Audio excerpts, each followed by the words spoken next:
Nah, shit literally comes to me because I write all my songs on the can. When you're shitting, when you're shitting, it relaxes you. Oh, right? Very much so. Yeah. And you've written, what songs have you written while shitting?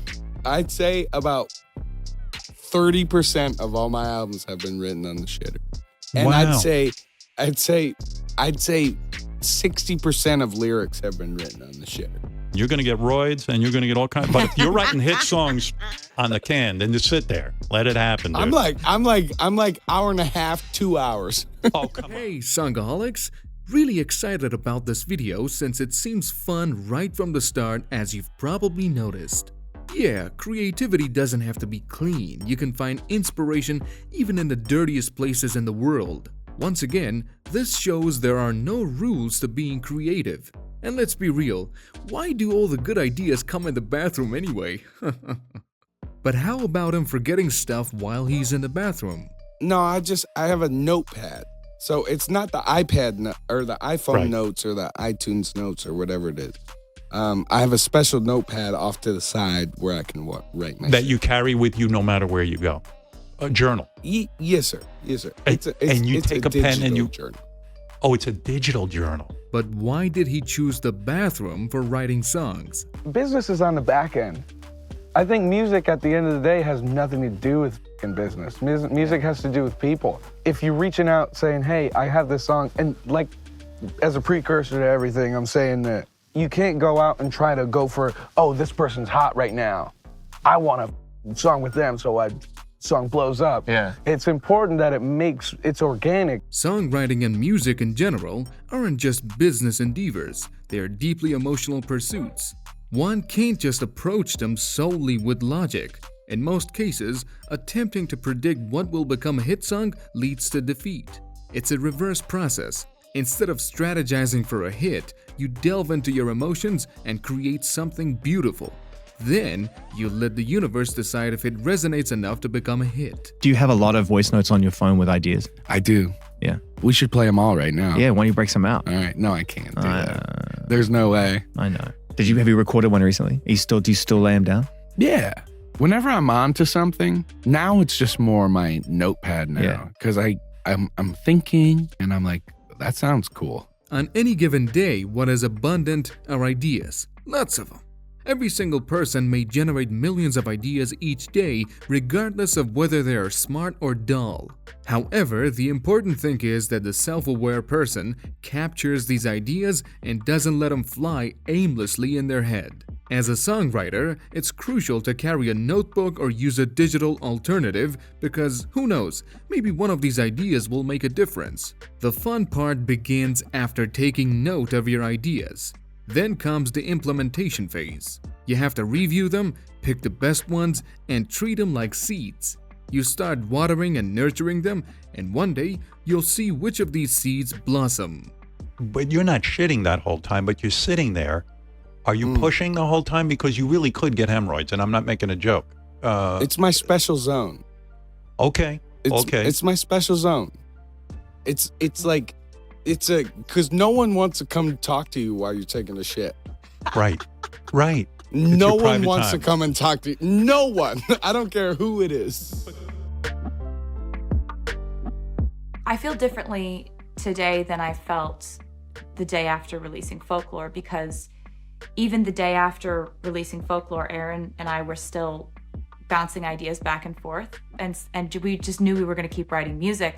I didn't know if it was for an album of mine or Aaron and Justin Vernon have a really amazing project called Big Red Machine. Many amazing artists often don't know exactly what they're doing at first.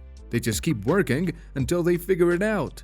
I've heard many music producers say the same thing. They start a project with one idea in mind, but what they end up with is often very different. However, they're usually satisfied with the outcome. We kept writing thinking maybe we were going to do some Big Red Machine stuff, but the things that we ended up writing really sounded more like a continuation of Folklore. So when I put out Folklore, I remember just feeling so proud and happy, but still like foot on the gas, like let's keep going. This is fun. I'm not finished with this. I felt after we put out Folklore was like, oh wow, people people are into this too, this thing that feels can really do good this. for my life and feels Yeah. really good for my creativity. It There's feels a really way good for them out. too. Oh my God.